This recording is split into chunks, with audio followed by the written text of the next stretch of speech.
Hi guys, it's Martha here from Create Right, and I just want to share with you a little project that I started at the beginning of November, and I just finished it on Tuesday, the 12th. So it didn't take me too long. Now this could be a two-parter, so bear with me. I need to get a camera that allows me to film for longer, really. But as you can see, if you know anything about Ogham, these are Ogham staves, and look, I'm going to jump straight into it. I grew up with Ogham. I've grown up and was born in the west of Ireland, so we always had meanings around trees, and we knew about the Celtic tree alphabet, which is what these are.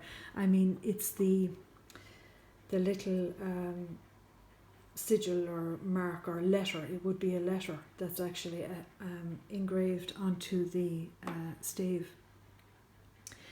Now, we grew up with them, as I said. I mean, we always knew, for example, if you went near a blackthorn, where's the blackthorn? I'll get you the blackthorn. The blackthorn's here.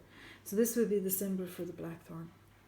So you didn't go near this guy because the thing was you'd find the thorns in your bed at night if you willingly destroyed a blackthorn, and we grew up with this. It was the same with like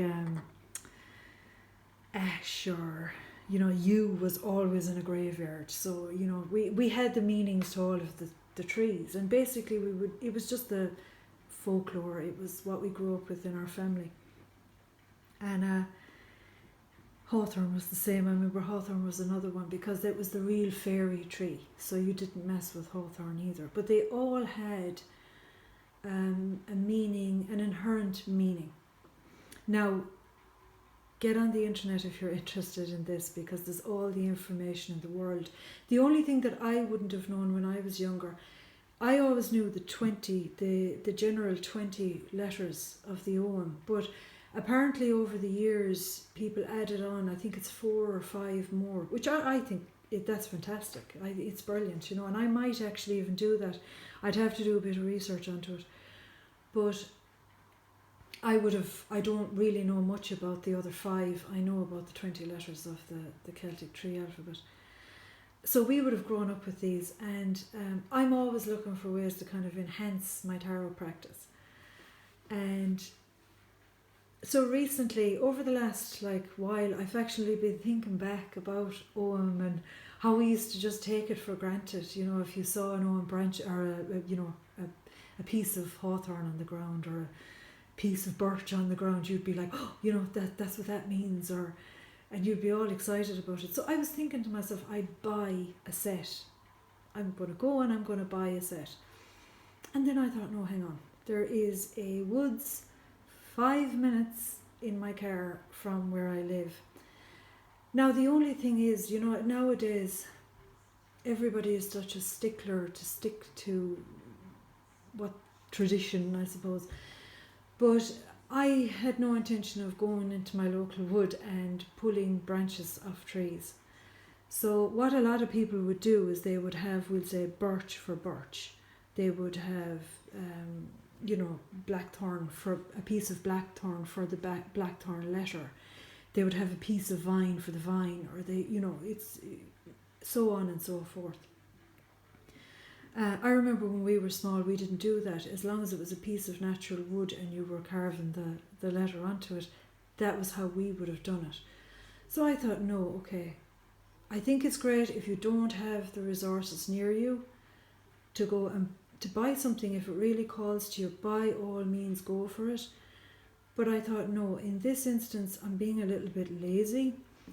So I thought, I'm going to go to my woods and I'm going to pick up whatever wood is on the ground, like I would have when I was a child, and I'm going to use that for the alphabet, because I like to have another kind of a voice with my tarot. So I would use I have a few oracle decks. I don't go in for a lot of oracle decks. I would have a few oracle decks, but I wanted something else, something entirely different.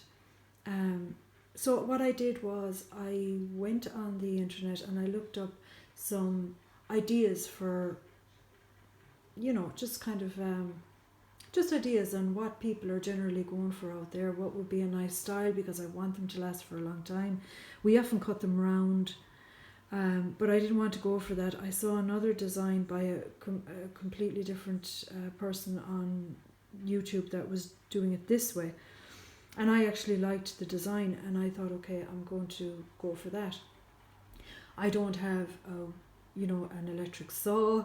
I don't have anything like that. I've just an ordinary saw. So I took the wood. Again, as I said, from the ground, I think our woods are so precious nowadays that whatever was on the ground was doing me fine. And I brought them home. I obviously had to let them dry out for a while. Now, I also chose to varnish the pieces.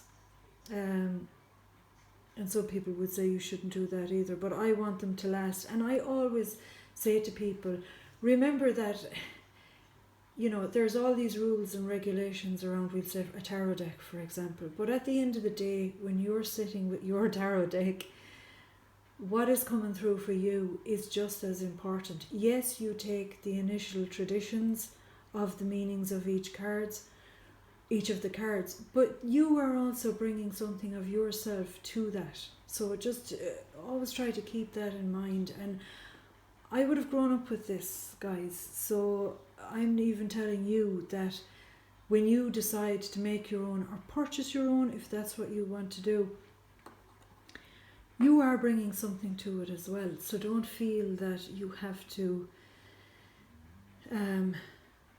that if there's something you really want to do with them, that you're afraid to do it. I would say as long as you stick to the traditional meanings as much as you can, but also then add on what you feel is important for you. Also, you don't have to learn by rote the Irish names of them. Would be nice if you did that. But look, I have a few words of Irish. Unfortunately, when we were in school, we didn't have a good experience with Irish, and it's something I hope to rectify someday. But so English is my first language, even though I am Irish. So don't feel that you have to force yourself into learning the Irish names for each of the letters either. It'd be lovely if you did, and I would recommend it, but it's fine. So yeah, I wanted it for just another voice, and I just want to give you an idea of how you can basically use them. So if I varnished them, as I said. I picked up the wood, I cut them into the sizes that I want. I pared down the again, my lighting isn't great as usual. I'm always complaining about that, but I pared it down, and then I didn't even carve this on or burn this on. I used a brown marker, and then I varnished over it. And when I did each one, I really kind of tried to infuse it with the meaning of that particular letter and what that tree stands for. And then Tuesday was the full moon in Taurus, so I kind of used that day to cleanse them, and I've been using them ever since, and I've really loved it. It's been a kind of a real nostalgia thing for me as well. But I just want to give you an idea of what you can do. Decks can be expensive,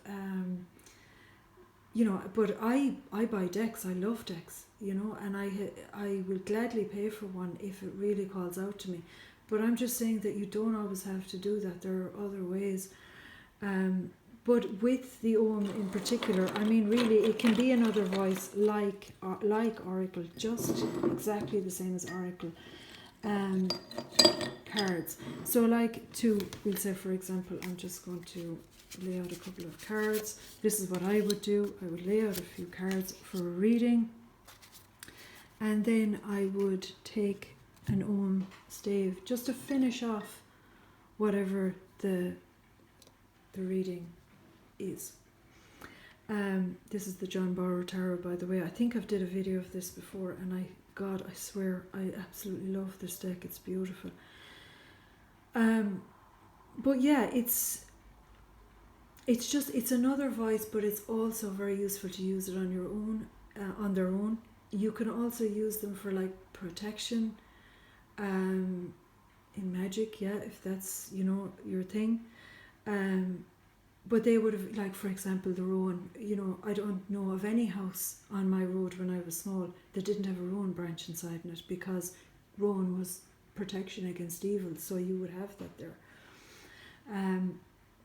So it can be used in conjunction very easily with tarot, but also to carry with you, because they're so simple to carry with you, you know. And they're very, very powerful, and a very beautiful way of divination and protection, and to project intention even, you know, if there's something you want to manifest in your life, certainly use the Ogham. Now, I know it's a quick little video, but I just wanted to show you another way that you can use tarot. And basically, like, I would journal with these as well. I would definitely journal with these. I tend to spend a while with each piece. You know, if I pull a piece, I tend to stay with it, and I used to do that years ago. Because you can write them on paper as well, you know. So it's a very versatile system to use. Okay, so that's it. Oh yeah, I was going to mention books. I have a couple of books in Ogham. I've one that I really wanted to show you, but I can't put my hands on it. So this is another one that I got recently, and it's very good. I like it. And to be honest, I was very surprised, because I thought when I opened it for the meanings, I thought, oh God, this is going to be all over the place. But it actually wasn't. You know, there were, to what I remember, what I would have learned growing up, the meanings are pretty spot on. So guys, that's it. If you have any questions at all, I'd love to get in a chat with you and answer whatever I can. I've really enjoyed doing this. It was such a nice thing to do on a crisp winter day. Go into the woods, get your wood, and start crafting your own. It's a beautiful thing to do. There is loads of information on the internet. Go for it. It's fantastic, and it is a great angle to come at if you're interested in tarot or divination of any kind, or you're interested in setting intentions or protection around your home or around yourself. I would thoroughly recommend it, and it's magical, and the fairies will love you for it. So I'm going to let you go for now, and I want to introduce you to this baby. Actually, I was nearly forgetting about this.